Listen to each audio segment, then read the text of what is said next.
Good morning, everyone. Thank you for being here with us at the 36th Sustainable Agriculture Conference. You've joined Growing Tomatoes in the Southeast, Mitigating Pests and Diseases. And our presenter today is Michael Fine of Seven Sisters Farm. They're based in Denton, North Carolina in the Uwharrie Mountains. And we're really excited to have Michael here with us today. I heard that his wife Janice was also going to present, but she is beating the rain and harvesting today. So we're excited that they're still making time for us. I'm Mariana Spence. I'm the membership coordinator at CFSA and am the workshop host. I wanted to remind you that you can use the chat feature to ask questions of Michael, and we'll take some breaks and answer questions throughout and at the end as well. So with that, thank you, Michael, again for being here with us, and I'll put your presentation in and let you take it away. All right, thank you. My pleasure. I'm happy to be here. Okay, so can we see the first slide? Yep, you are good to go. All right, so, all right, thank you, Mariana. All right, well, thank y'all for attending the workshop today. We really are just going to kind of do a very zeroed in presentation and pinpoint a specific crop. It's a favorite crop in the Southeast. They grow very well. They're very marketable. We're going to talk about tomatoes. So I personally love a tomato. I love to eat them. I love to grow them. And just to give you a quick introduction, my family runs a small vegetable farm in Denton, North Carolina. For the past 5 years, tomatoes has been one of our chief crops that we really have been able to market ourselves well with quality fruit, and it's been a good crop for us. So I've been growing tomatoes for about 10 years, and commercially I've grown tomatoes for 6 years. So we're just going to share what we've experienced, transitions that we've made, and I'm kind of just talking grower to grower with folks who have common interest in the same plant and want to see how we can grow those plants better. So it's going to be a casual presentation. Looking forward to questions at the end. I'll go ahead and tell you we're not going to get into a lot of pathology and zeroing in on genus and species of fungal and bacterial diseases. Today, we're going to kind of take a bird's eye view at how we can create production systems that favor the conditions that would lessen the disease load on our plants throughout the season. We want to kind of steer away from just looking at chemical control. There's great handbooks that when your back's against the wall or your production system requires it, can lead you to the correct product. But for today, we're really going to look at more of an integrated pest management strategy in which how we grow our plants. The objective is for that to be kind of our preventative measure. So that was a long introduction, and let's pop into the first concepts. This year, I will tell you, pointed it out here on the slide, we grew roughly 4,000 tomato plants in the high tunnels and in the field. And we're going to get into both of those production systems later.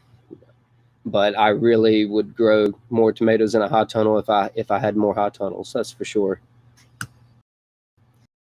So to take a look at how to grow a good tomato, just like any living organism, I think it's helpful to take a look at the natural history of the tomato.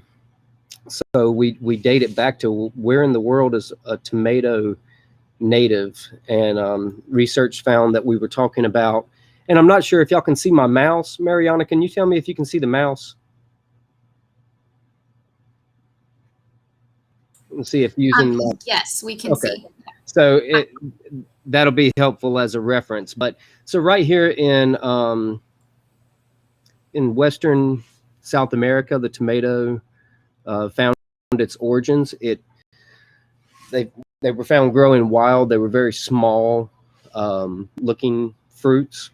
They grew on ridges in very well drained, moderately fine soil along the Andes Mountains, and typically in 2,000 feet elevation, where there would be more of a temperate climate.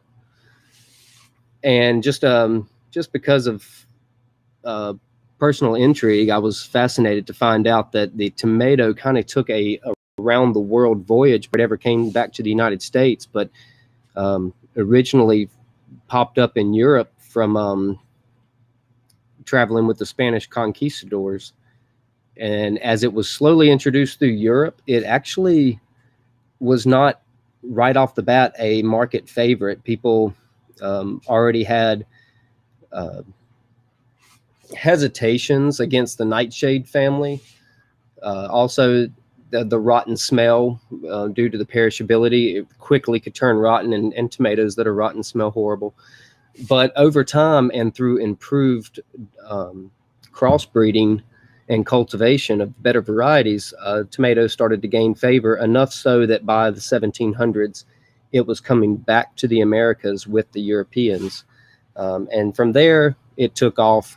So I like to think about, well, what areas in the world today are the best tomatoes grown? And we think about Italy and the Mediterranean, and we think about Mexico and the climates along the southwestern United States. And we think even about their origin in the Andes. And what really came to mind to me is, hey, we're talking about a lot of airflow. We're talking about relatively lower humidity, a long season, temperatures 85 degrees for over 150 days. And we just look at these common characteristics, and we can see that the Southeast favors many of those characteristics.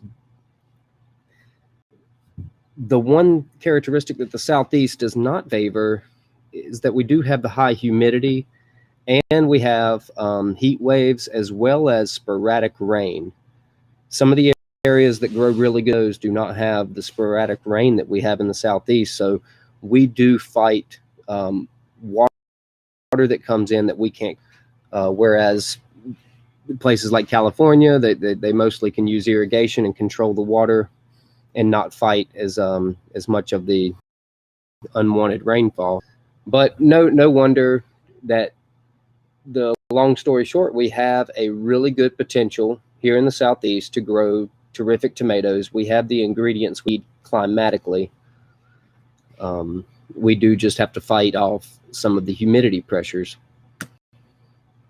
So let's start with, again, all the way back to the beginning. If we want to mitigate pest and disease in our tomatoes, it has to start at the beginning, and we have to make sure that where we're trying to grow our tomatoes is not already favoring a lot of disease and fungal problems and high moisture in the soil.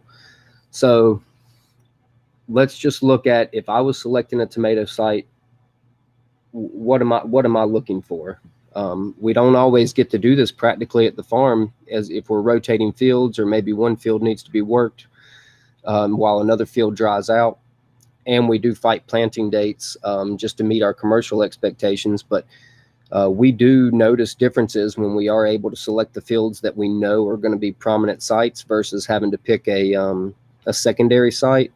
There's a direct correlation in how much disease pressure we actually fight that year.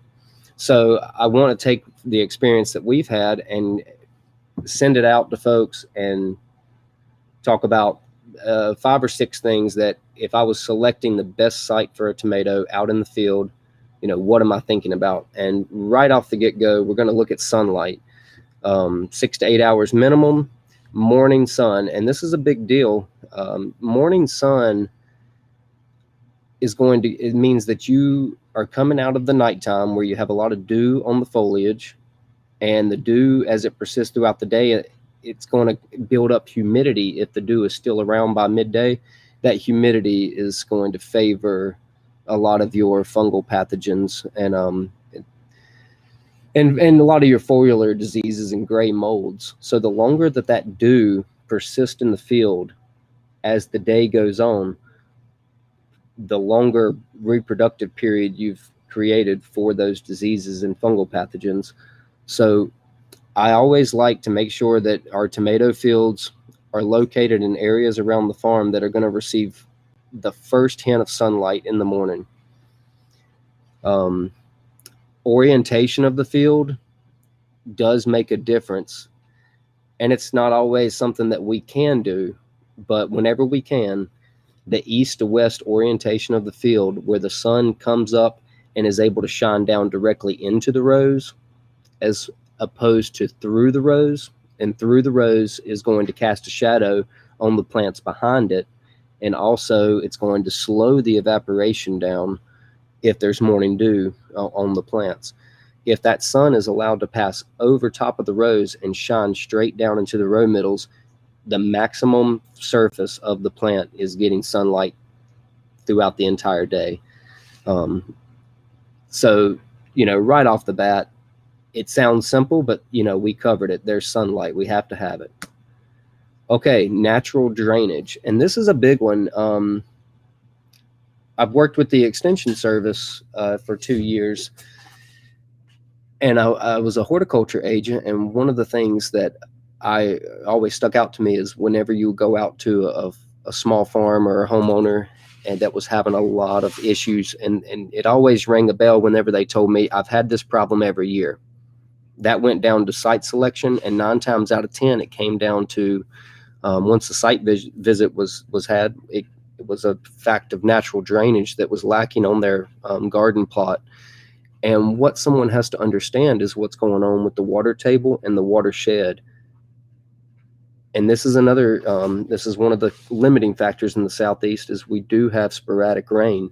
So what we have to ask ourselves is, whenever that inch rainstorm comes through in the spring and puts 1.5 inches down, where's that water going to go, and how fast is it going to get there, and how long are those roots going to have to sit there in saturated soil? So whenever we're selecting a site, up here, if you can see my cursor, I'll wiggle it around a little bit, but up here where you can see my cursor, this is just a diagram. It's representative of how you'll see plants grow across a lot of crops when you get down into a bottom. And when you get down into a bottom, a lot of times the roots, they are going to be a lot smaller. They're going to be, sometimes they even quit growing. A lot of that is from drowning and rotting off, so that the plant does not invest in sending out the very fine feeder roots down in the bottom, just because the moisture continues to decay them. As you get up on the hill on most crops, especially if it's in a low-lying field, you'll see improved health of the plant. So that tells us right there that, as a gardener, as a small farmer, I'm really going to stay out of the bottom. When I lay our fields out now, where we have bottoms, we create fescue or some type of grass, pretty much buffer, and just stay out of it. So I would run my fields up on the ridges and stay out. So let's talk about, well, okay, let's say our whole field's in a bottom, and that happens, and we certainly farm in situations like that from time to time.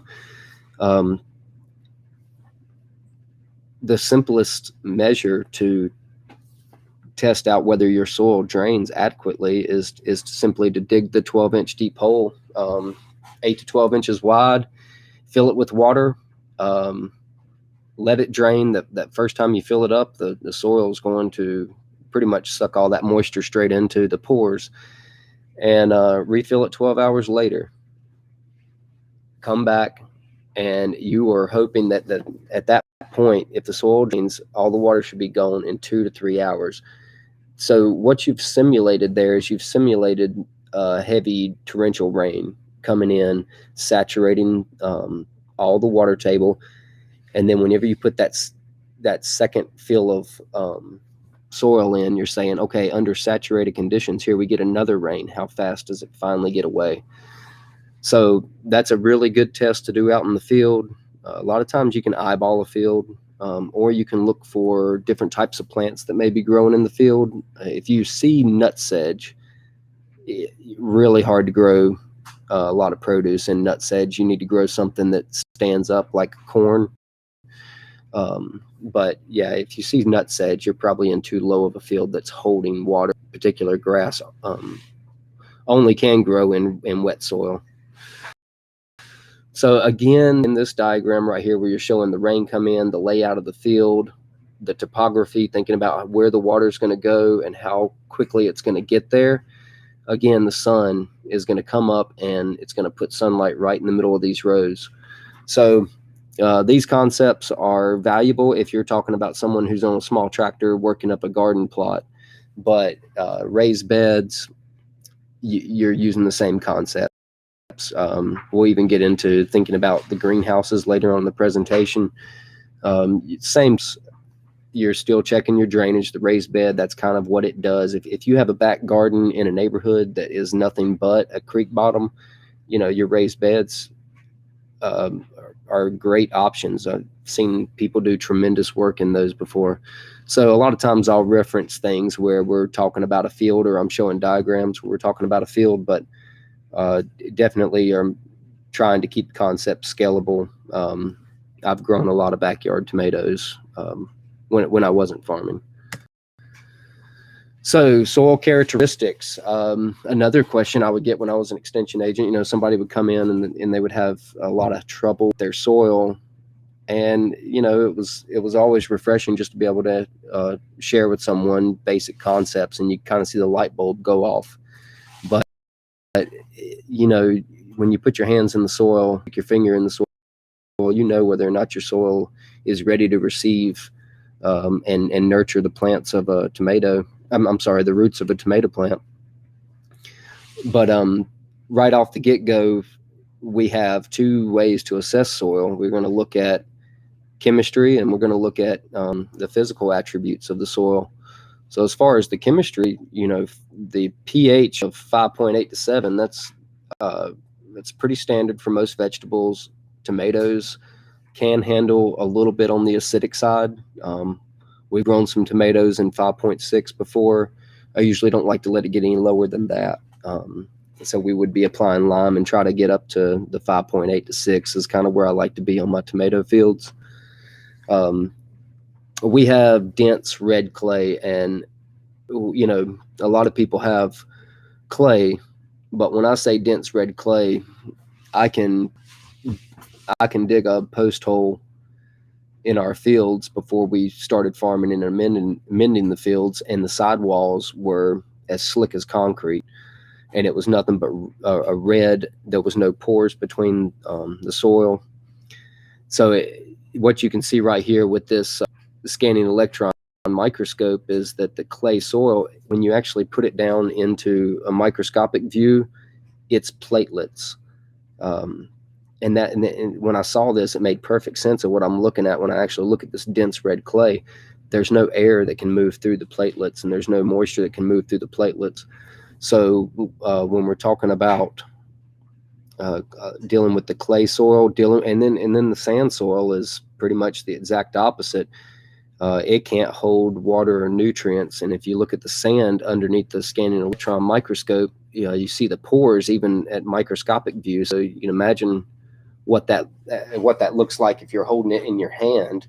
You have these huge chunks. When you're talking about soil type, sand is huge. It's like the sun compared to a particle of clay, which would be like the earth in perspective. But water just flies through it. It has trouble holding organic matter.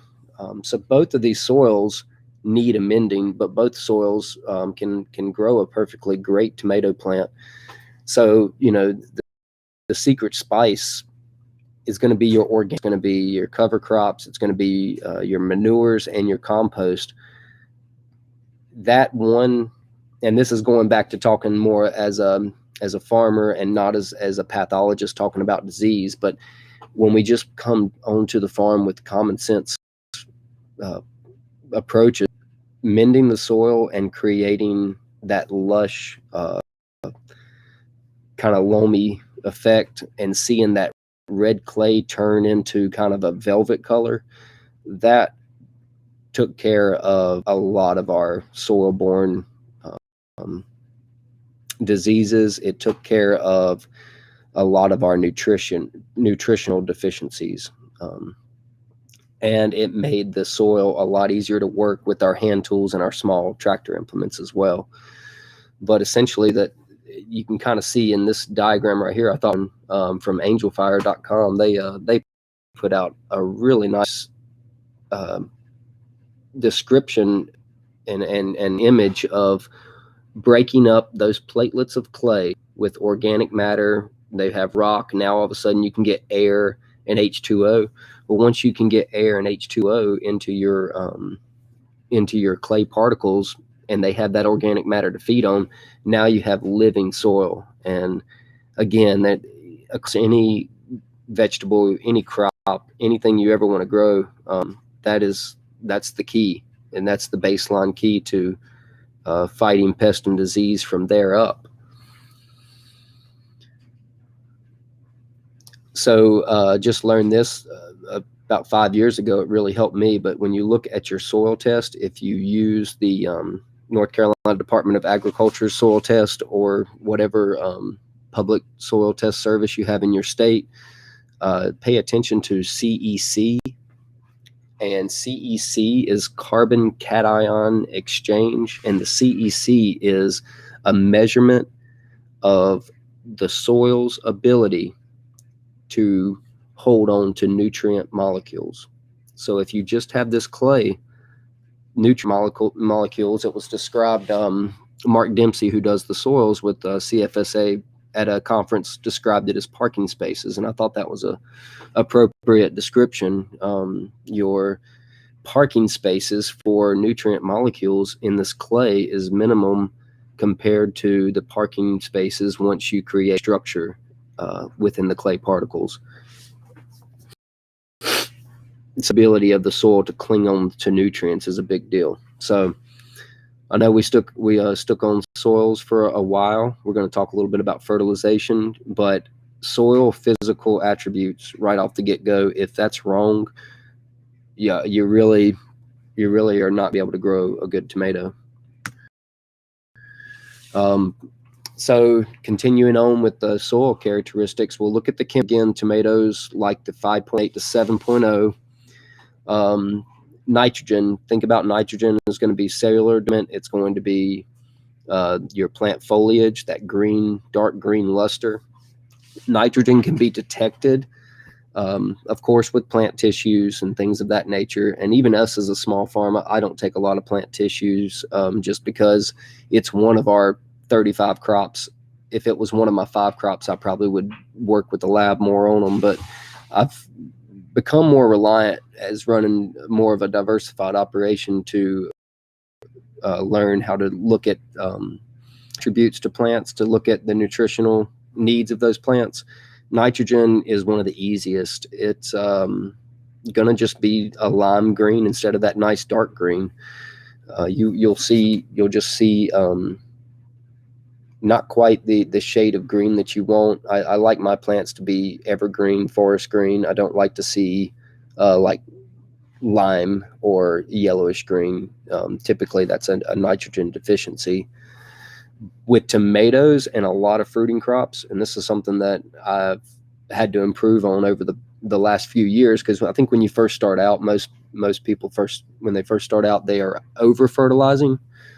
Nitrogen, you can overdo the nitrogen, and you can tell your plants that they have a lot of a growth left to do, which will promote them to just put out foliage and put out stem growth and shoots.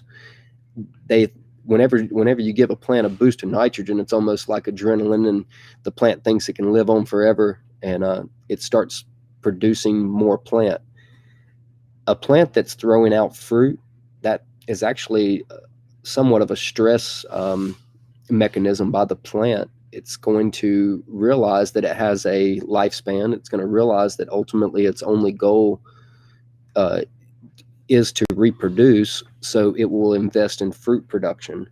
So over the years, we've gotten a lot better at our nutrient management, where I like to start out putting down a pre-plant. And as far as amounts, we're not going to get into that. I go by the book. I look it up. I do the amount per acre. And when I do the amount per acre, I do the math to equate to whatever size plot I'm growing.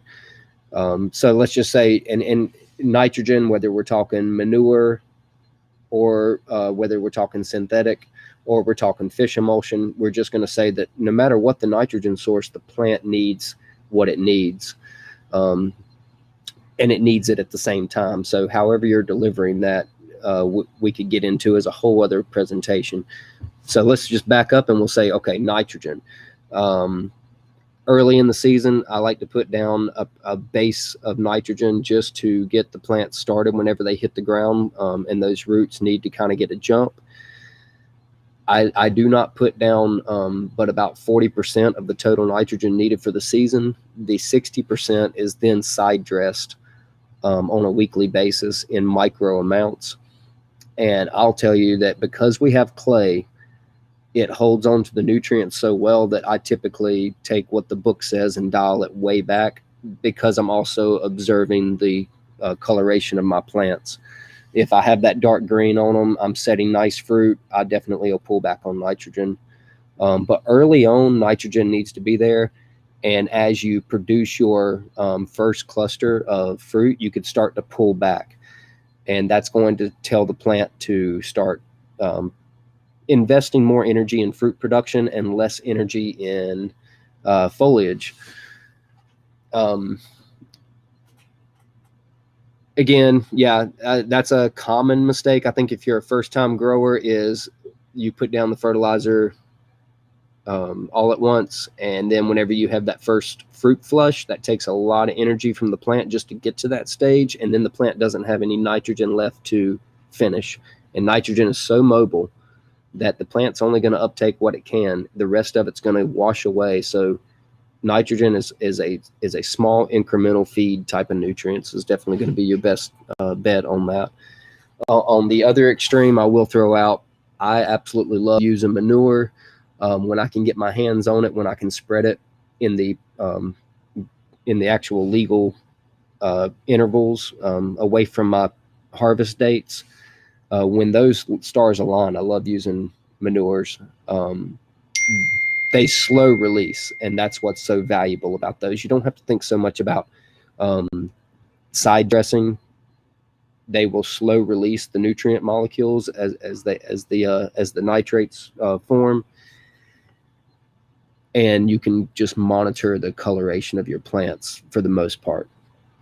Phosphorus, a lot of people will drip or put out 20-20-20 during the season. Again, that's what we did when we started out. Now we're trying to dial it in a little bit. It saves money to put our phosphorus down in the fall. And phosphorus is relatively immobile in the soil. It's nothing like nitrogen. It sticks around. So I usually will put down phosphorus in the fall and go ahead and plow it in when I plant my cover crops. As I get into the spring, I'll put a starter solution or a starter fertilizer of phosphorus.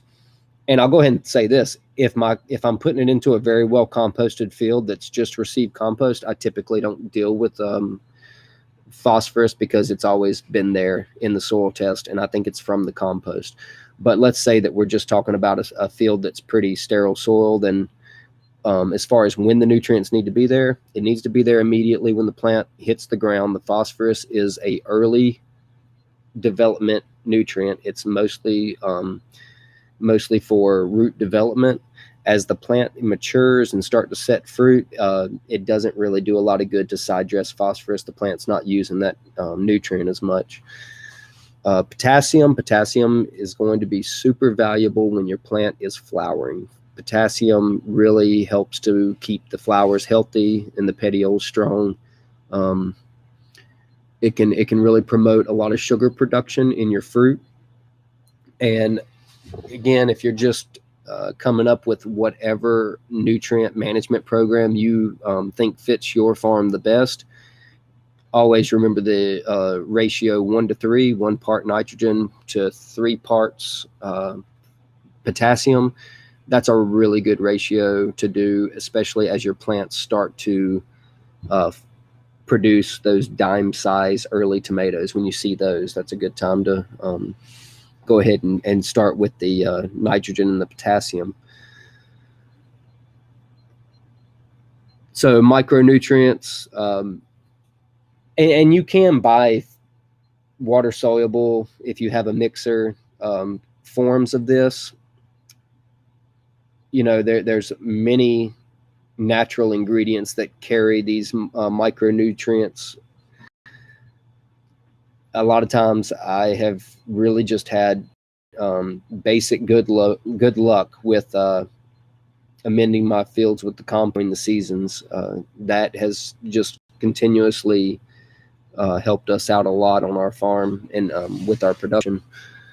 I find that creating the soil that we want, that has the feel that we want, is going to promote the microorganisms and create the ecosystem that in turn tends to have the nutrients that we need. So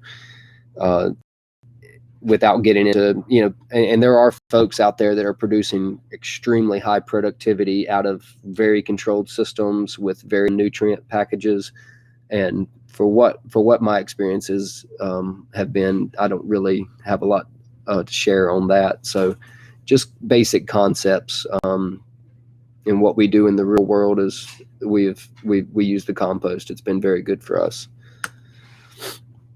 So here's a big one, and I would say the more I have learned to look for this attribute of site selection, the more it's made sense to me. The airflow aspect of how we produce our tomatoes. I think about airflow when I lay a field out. I think about airflow in the greenhouse. And a lot of it's just feel. Like, imagine you're in your basement or a crawl space in a house and there's no airflow, and you look up in the rafters and that's where you see your mold. And sometimes when you get down at the base of these tomato plants, and if you see my cursor, that little white dot is somebody harvesting probably in the middle of August. Up on the first picture down in that bottom, there's a tomato field. When you're down there, you feel like you're in a basement. It's no airflow. It's kind of smelly. There'll be rotten tomatoes on the row middles. But you just can feel it, like, hey, this is fungal territory right here. And whenever you learn how to feel whether or not the fungal load is going to be heavier just by the atmosphere, I think you'll start to get it a lot more as far as what kind of conditions are going to favor having a lot of foliar diseases and fungal pathogens.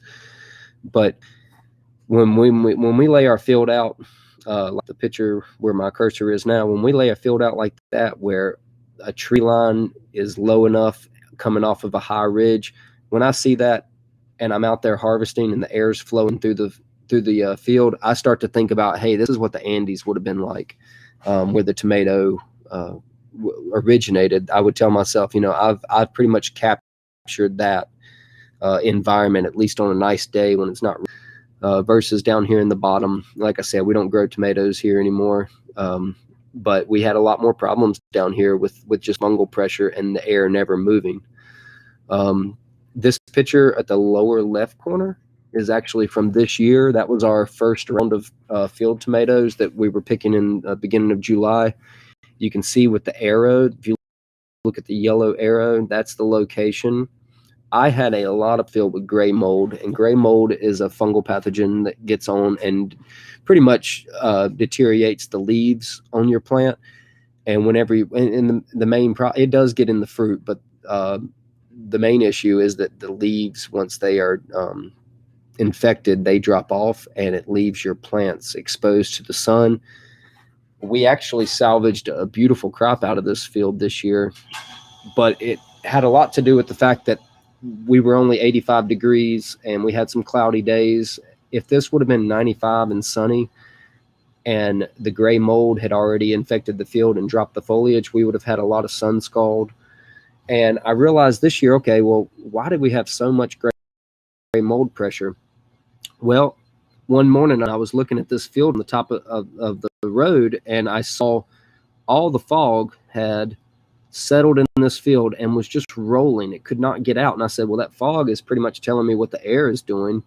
The air was coming across farm and then hitting that big mature forest and just rolling in on itself. And what it did is it kept the it kept the nighttime dew in that field on into the morning until sometimes 11 o'clock. Well, right there is an extra 4 hours each day that fungal pathogens could reproduce, and I'd certainly created the environment for it. So, now that we know that, we can at least either expect it to come if we have to use that field in 3 years, or we can think about laying it out in a different direction. But just a direct result of being up against a tree line. Another reason why being right up against the tree line, where the air is going to be backing up into or trying to get through, is that you'll have a frost pocket right there. So if you get down to 35 degrees one night in the spring and you've already set out the tomatoes, and let's say that we get one of those late May frost, 35 in the atmosphere, but if you're down in a frost pocket, 35 can frost you out in a heartbeat. So we definitely saw that this year along this tree line on the farm. We saw a lot of frost collecting, settling, persisting hour after the rest of the farm had already pretty much came out of the frost danger zone. So, we're thinking about those things. And again, it goes back to this concept of the air is going to come into the field. Where is it going to go? And thinking back to the Andes Mountains, that air would come across that ridge line and pretty much swoop right off the other side. And those little native tomatoes just set up there and grew very healthy, or had a healthy existence. So irrigation will be the last thing in site selection. And we're not going to spend a long time on this because we do not have the water patterns in our area to deliver water at the right time for growing tomatoes. And tomatoes are sensitive to when they receive water, how much they receive. So, we cannot take water away unless we're inside of a high tunnel. But as far as delivering water when it's needed, I would say that we really can't grow tomatoes effectively unless we have a plan for that. So, I show these pictures here in case you're coming to us from the perspective of a small farm, someone who grows tomatoes commercially and would invest $3,000 in an irrigation system.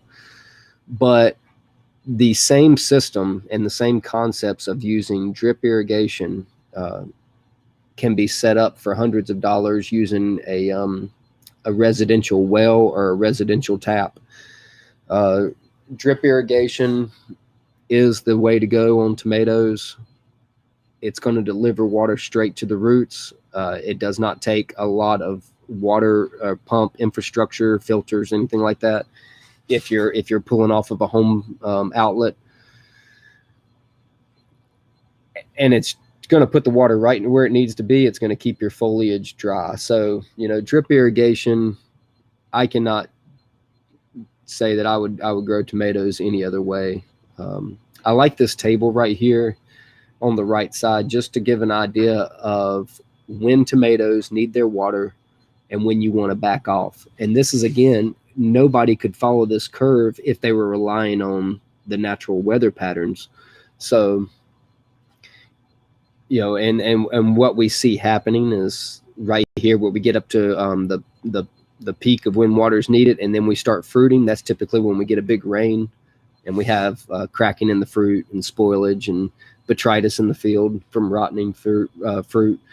So if we can keep the plants dry using a high tunnel, we've really taken care of the rain from above. But as far as taking care of ourselves through a drought, this is the watering curve on a tomato. When you start to ripen, and that's when you're going to pull back a little bit, it'll actually stress the plant just a hair, and it'll put more energy into producing sugars for the fruits.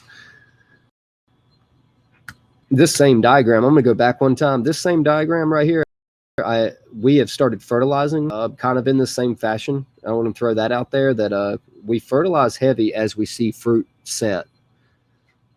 We want foliage, we want flowers, we want nice fruit. As the fruit sets, we peel back the fertilizer. especially on like an indeterminate heirloom tomato there for a long season. We'll peel back on it as we go into fruit ripening. And then whenever we're ready to push another cluster of fruits, as that's how the indeterminates grow. They grow in these clusters as they send up more laterals. They'll put out another cluster, and they'll do that all season if the plant's healthy. But we fertilize whenever they start sending out new growth, and we peel back whenever they set fruit. We do that over and over again in our high tunnels, and keep the heirlooms going all season long. So just around the farm, how we use the drip irrigation, you're looking at we've laid these beds for strawberries. I grow my tomatoes with plastic culture. On a home scale, you certainly do not have to do this. You don't have to have the equipment that we use on a small farm scale. But the main concept that I like is that we're still using the drip. And I have some fields that we kind of do more of our garden for our CSA crops.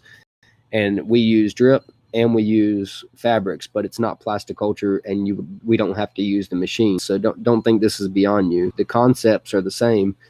You are going to cover the ground to retain moisture and block the weeds, and you're going to have a little drip tape right beside your plant, dripping water. This particular drip tape has an emitter every 12 inches. So it's dripping water. I can run this for about 6 hours. And there are tables and gallons per minute down each line, and there's a way for you to calibrate everything, how long you should run your irrigation system. And I do that to a degree, but a lot of times you go out there and you stick your finger in the dirt and see if it's cool and not saturated and moist, and then turn your pump off. And that's kind of how I monitor how much water I'm putting down. You can always do just the soil texture test, where you do not want saturated soil between your fingers. You want crumbly, loose, wet birthday cake feeling soil at all times. And tomatoes are very sensitive to fluctuation. So being able to drip it in just to what the tomato needs for that day or the next 2 days, and then backing off, is very valuable. And then you can come in and you can drip again. So again, you're giving these tomato plants the water they want when they want it, but you're not asking them to sit in water. And that's right there. It's going to take care of a tremendous amount of your wilt diseases. So, yeah, and drip irrigation's been phenomenal for us. And we're fortunate enough to be able to lay plastic. We borrow a plastic layer from a neighboring farm, and we do enjoy the benefits of the plastic culture system whenever we're talking about our field tomatoes. So, and I'm going to talk to y'all a little bit about the greenhouse tomatoes when we get really close to that point. But now that we understand what tomato plants like, let's just talk about things we can do on the farm. We kind of already have been about how we can actually employ management strategies to give the tomato plant exactly what it wants. Pruning is a big deal. Home gardeners, I certainly didn't do it whenever I was a hobby tomato grower. Now we spend bukus of labor pruning the tomatoes, just because I see the benefits in fruit load. I see the benefits in airflow through the greenhouse, and consequently a reduction in the fungal pathogens that build up. So, we spend time with our tomato plants where we come out of the greenhouse with no yield. It was direct cost, and it's been valuable for us to do that. So we grow these cherry tomatoes in a high tunnel using a leader line, and we clip the two most prominent lateral stems, essentially grow two plants off of one root. And other than the fruit cluster and one lateral below it, and then the top growth, drop all the other old growth on the ground as the season goes on. So by the time September comes around, we have a 15-foot naked vine with only foliage at the top, a fruit cluster below, and maybe one lateral below that. Everything else, and if you can see my cursor, when you're standing in the greenhouse, everything below that, you can feel the air moving, and that's like you just feel it and know that those tomato plants are really healthy. And just back to the image that I showed of years ago where we were down in the bottom, stooped over picking tomatoes in a bottom field, the way that field felt on a 90-degree day versus the way that this greenhouse feels is night and day different. It can tell, okay, if I feel better, the tomatoes certainly feel better.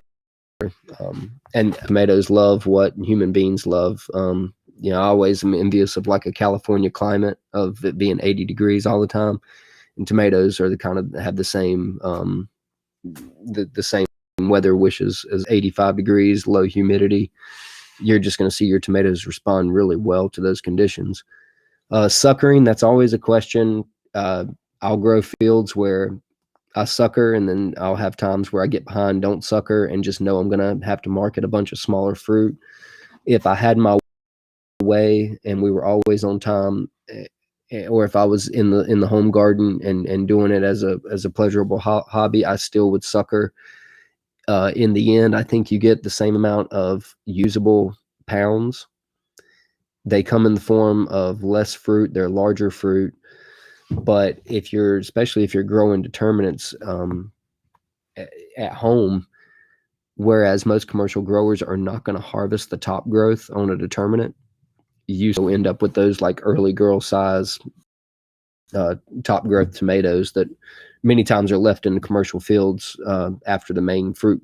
The number ones are harvested from the middle of the plant. We manage our determinants for the entire season, and we pick the top growth off usually on week 5 or 6 after we've harvested our number ones, and that makes a really good cannon tomato.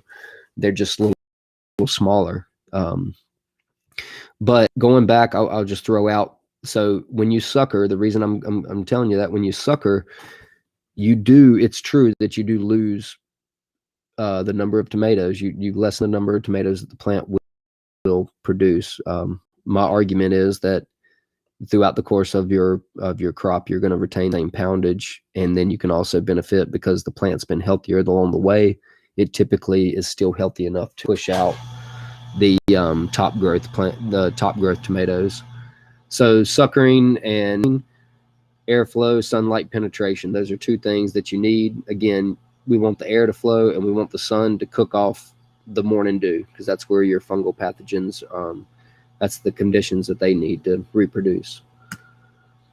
So right here is a properly suckered tomato. This is actually that field that I showed you that had all the disease pressure. We had a great fruit set, and though the plants looked horrible as they defoliate because of the gray mold, the conditions were correct for us not to have sun scald. So we actually had a really good fruit set, and you can see how there's not a lot of foliage down here at the base of the plant. And not only that, but these plants are only 18 inches apart, and you can see through them. The air can get through them. So suckering these plants, just like the diagram before, all the way up to the sucker below the first fruit cluster. So usually you're going to take off 2 or 3 per plant.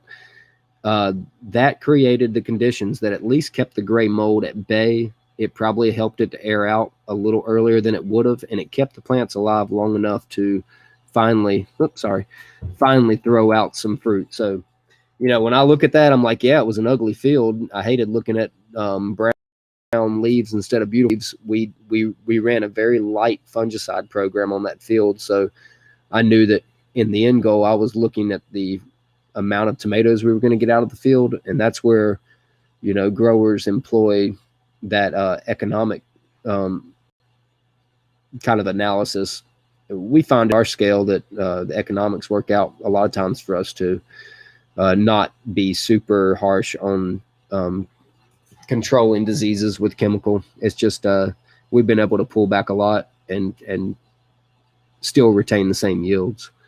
I don't think that that's something that all growers under all systems can do. If we were supplying the wholesale market, we'll certainly not be able to grow as light as we do when it comes to the use of the fungicides.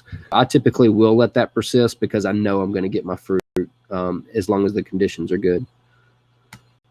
Well, I'll show you this picture right here. We're suckering cherry tomato inside the greenhouse. This is actually just a couple weeks ago, because we'll keep these tomatoes December in the greenhouse. And yeah, we're just still trying to follow and keep a main lateral, very limited amount of foliage. And ultimately, I'm not trying to grow a bush. I'm just clusters of cherries, So going back to high tunnel, we could talk about high tunnels as a whole other presentation too. I pretty much build a high tunnel every winter. I'm up to 6 high tunnels that are 100 feet long. I will continually move more and more of my production inside. I'm just a big fan. I think nothing makes you more of a fan of a high tunnel or a greenhouse is when it's storming outside and you're picking tomatoes in the dry. It just feels really good, knowing that those plants aren't getting completely drenched. Pretty much out in the field, you know the next morning you're going to see early blight from the splashing if you get a hard storm. So we don't have to do that in the high tunnels. So I went out and took this picture today. On the left, I do a determinate tomato at the very end of the year in high tunnel, just to throw out some fruit that I can take to the market for Thanksgiving and maybe even a little bit in December. And it just incredible yields, really good fruit health. This is inside of a high tunnel. I used the white plastic down here, just laid it by hand. And we just did a simple stake system with the Florida weave in between. And yeah, we actually, you can see the foliage. We do have some gray mold. I had gray mold all over the farm. It probably traveled with us as we moved from field to field.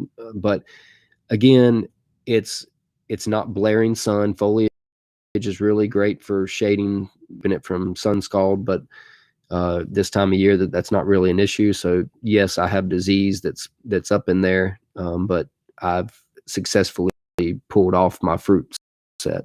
So do I need to go in there and try to nuke the disease? I'm not going to. What I would say is that what we'll do, because this mold is in that greenhouse, is we probably will this winter go in there, pull them out by hand, burn them. Just pull them out in the field and burn off all the plant residue. I would not want to turn that back into the high tunnel. High tunnels are great because they keep the moisture off from the rainfall. So you have 100% control. High tunnels do not mean you're going to be able to be organic. So if you do have fungal buildup, it's probably exacerbated inside of that bubble. If you have a pest population hatch, between predators not being able to find that population and that population kind of being restricted into the dome until they can find their way out of the high tunnel, you'll see more rapid growth of pest in a high tunnel as well. So they're not an end all, but I tell people they just feel like a big umbrella during the summer. We have the sides open. We're not even really trying to use it for heat. We're really thinking of it like a large umbrella. So heirloom tomatoes, if I grow them out in the field, I usually get 1 or 2 good pickings, and then the plant is pretty petered out. They just don't have the genetics to be as vigorous as the hybrids. So I like growing the hybrids out in the field. But heirlooms in the high tunnel, I could probably pick whatever variety I want, and it would do well. I've never picked tomatoes from July 15th to October 29th. And I think we're actually still picking some tomatoes in that high tunnel. But to be able to pick tomatoes off the same plants for 3 months, it is hard to do out in the field. So again, out in the field, I do the hybrids. I encourage anyone. We won't get into it now. I know a lot of people don't like to grow the hybrids for worries of GMO. I would encourage anyone to do their research on that and just understand a hybrid, a GMO, and an open pollinated. I think that most people would be more comfortable with growing the hybrids if it served them better. Again, I grow Mountain Fresh a lot. That's a really good hybrid developed with the Piedmont in mind by Randy Gardner from NC State, and you know, I could eat that one on the kitchen table. It is bred to be a shipper, but when you allow it to vine ripen, it has all the characteristics of any good heirloom beefsteak. But with that said, I still do grow the heirlooms. Cherokee Purple does have superior flavor characteristics because they have not been bred for shipping. So, you know, they both have their place, I guess we would say. And again, we won't get into it, but do your research. I don't think that there is any genetically modified tomatoes on the market right this second, but that is coming. So one day that won't be a true statement, but it's not a common practice yet. All right, real quickly, again, we're going to break diseases down into categories. We're not going to spend a lot of time on them because the purpose of this presentation was for you to think about the environment in which you're growing your tomatoes and the concepts and the attributes of that environment that are going to help you out. When it comes to targeting specific diseases, that is really applicable for the commercial scale because you need to match the disease to the chemical product specifically, even down to the specific race or variant of that disease. So for a lot of what I think a lot of participants here and in our farm are trying to achieve is we want to be able to grow our food without relying on the chemical company. So again, I'm not going to get into the diagnosing each individual disease, but we can just skim real quickly over the categories. So viruses, it's important because each category has a different type of kind of treatment protocol and conditions that promote these types of diseases. So when you're talking about viruses, they are most commonly they're spread by insects. The tomato spotted wilt virus is spread by the thrips. They're getting to be a big pest in the county over from me where there's a lot of tomato production. We in Davison County, I have not experienced a lot of thrip problems. But they are introduced by insects. Their mouths carry the virus, and they are the vector, and they go in between plants and spread the disease throughout the field. So if you're having a high pest pressure year, which is going to come from a lot of rainfall and a lot of humidity, you'll have a high pest pressure year. A lot of insects are going to be active when it's raining. If you have high insect pressure, you're going to inevitably have high virus pressure because their little mouths are eating plants all over the place and spreading essentially kind of like the germs from each plant. So viruses come from insects. That's more of an insect control is what's going to help you with the viruses.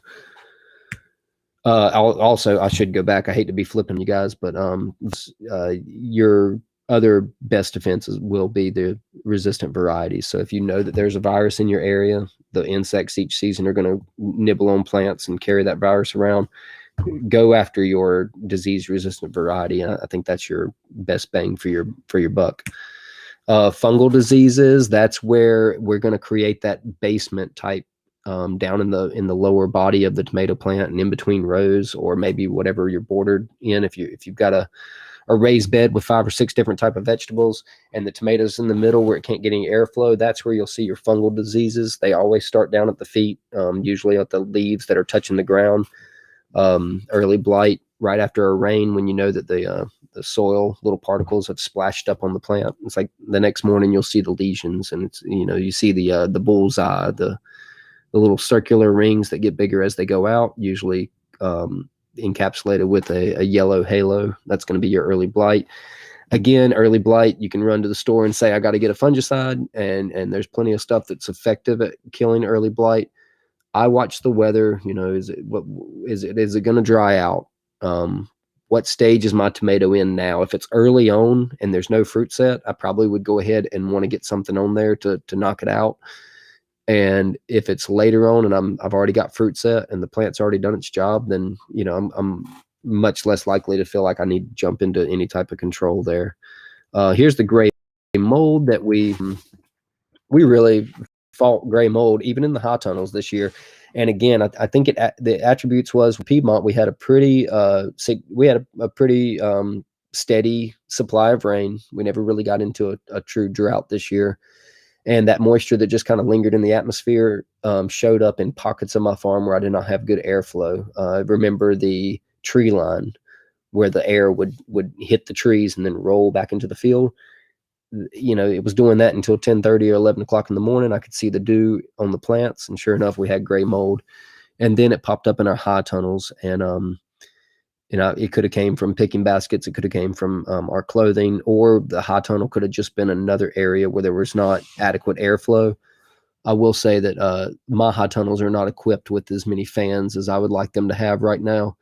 It's probably something we'll do this winter. So my high tunnels might have been somewhat of an airflow restrictor, and inside the upper dome, it could have actually been a humidity bubble. So the fans in the high tunnel are pretty useful. If you walk into a really upscale commercial tomato production, that's doing acres of greenhouses, the fans are on so much that the leaves on every plant are vibrating. And you think about it, like fungal pathogens and little spores, they can't hang on to a leaf and catch a ride and repopulate when the whole house is shaking. So the wind is just an amazing organic way to control fungal diseases. Foliar diseases, stem diseases caused by bacteria. This is a really hard one to control when you have bacteria. Bacterial speck, bacterial spot. This is where you're talking about, rotating your fields, resistant varieties. Sometimes this bacteria can persist in the soil.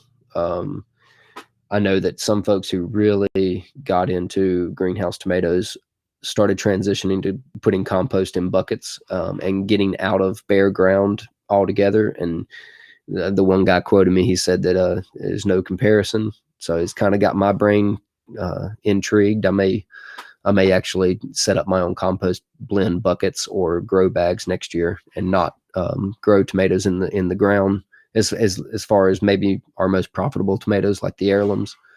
But I run into bacterial speck a little bit. I did this year. It's in the soil. It's there. So we just have to pick our varieties. Again, we're going to leave just a second of time. It's 11:03. I'm not going to go into again, it wasn't really a pathogen presentation. I want to stop and just take a second to answer questions. Let people know just what we do for a living.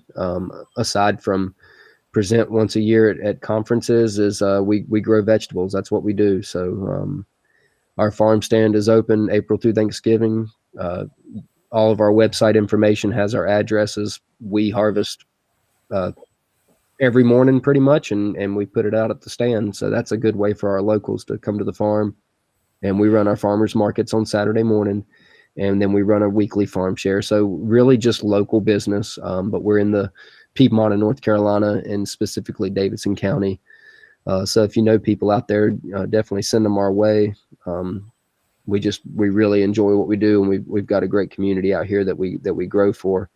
I do consulting, and I partner with a few others in the area that have a lot of experience. It's something I'm really passionate about. It definitely supplements my farm income and allows me to use my knowledge and spread it out to other folks.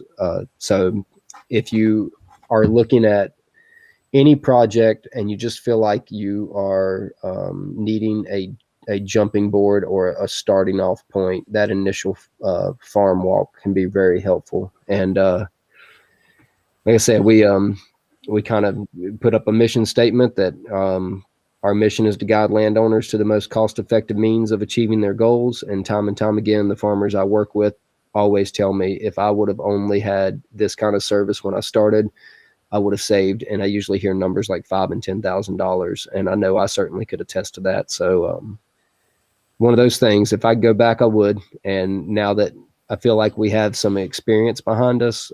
We want to provide that service that was lacking when we started. So feel free to reach out to me with any questions concerning those services. And with that, I'm going to I'll be available for 20 minutes and I'll answer any questions anyone has.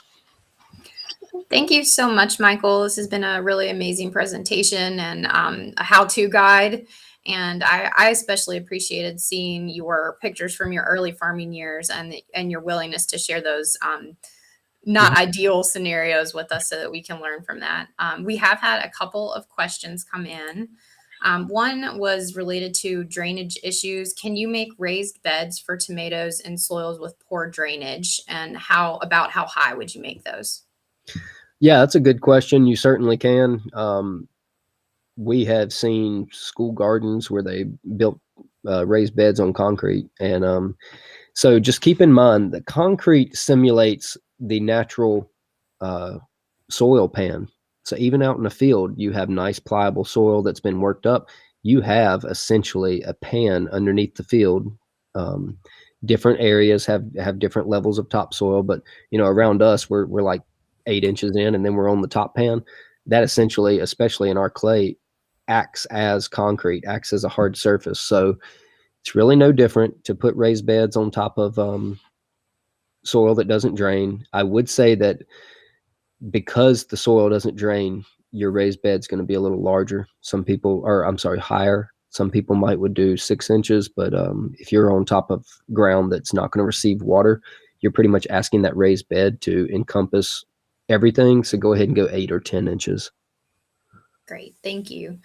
Another question that came in was just for advice on field trellises, with the attendee saying specifically Florida weave she had troubles with. So any advice around that? Yeah. So if I was growing 3 plants on a patio, I love a cage. I grew up, my dad had like 36 cages, and he would stack them up against the wood line every winter and get them back out every spring. They're round cages. And that was great for, under 50 plants. I can't do that because I hate storing things. And those things, whenever you stacked them up, it was almost like a cargo container. So that's the downside. Everything has a plus and a downside. If you're only doing a few, I like the cages. They keep the plant upright. But out in the field, we do the Florida weave. If you're talking about, hey, I'm growing, even if you're a homesteader and you're like, I'm going to can tomatoes, I need 200 tomatoes, which is pretty accurate. At that point, you might want to look at the Florida weave. And I'll just tell you right now, like, go and watch a YouTube video. You'll see it. You'll see what the Florida weave is. You'll see a great description. You'll see an example, and then go out there and play with it a couple times. And then when you get good at it, you'll realize that stakes and string, they collapse the fastest, they store the best, they're the cheapest, that you can use them year after year. And it's why the commercial guys do it. They're always going to do the most efficient thing. In the greenhouses, I like trellising. I like using the wire. So even if you're on a patio and you hang a wire coming down, you can clip your tomato. I think the main concept is tomatoes don't have tendrils. They're not cucumbers. They are literally like a limp dog. Imagine when your dog's being stubborn and you have to pick it up. That's what you're doing to a tomato. Without support, it would fall on the ground. Mm-hmm. So whatever your structure system is, you have to think about it not having its own upright ability. And what you do is, no matter where you catch it, whether it's with string or with a cage, you're getting up underneath those laterals, which are kind of like your main branches, and that's what gives it its structure. So you're catching these laterals. Mm-hmm. And I tell the guys in the field, if you're not catching the laterals, you're pretty much like stringing the tomato by its hair. Right. So you're just getting up underneath the body of the tomato. You're giving it something that's going to pick it up. Florida weave is great. Baskets are fine too. And do you have any string recommendations for the field? This person used butcher string, which may have been a mistake. Yeah, they make a product for it. It goes on your belt, agro twine. If you Google it, you're going to find 5 different suppliers. You can call it tomato twine. Yeah, it's a pretty common, and it's made for the agricultural industry. It essentially is a box. It has 4,000 feet of nylon string in it, but it's spooled in a box that goes on your belt, and it pulls out. It pulls out in one, it kind of unspools itself inside the box. So it's made for you to, it's made for these guys on these huge operations. Whenever they suit up and go out in the field, they're going to go 1,000 yards and not look back. And they've got that string attached to their hip on a box. It's a little box. I mean, it's half the size of a shoe box, and that's awesome. It's the best thing in the world. They run like $10 for the whole box. Great. I think that brings our questions to an end. We did have a request, if it's possible for you to share this presentation.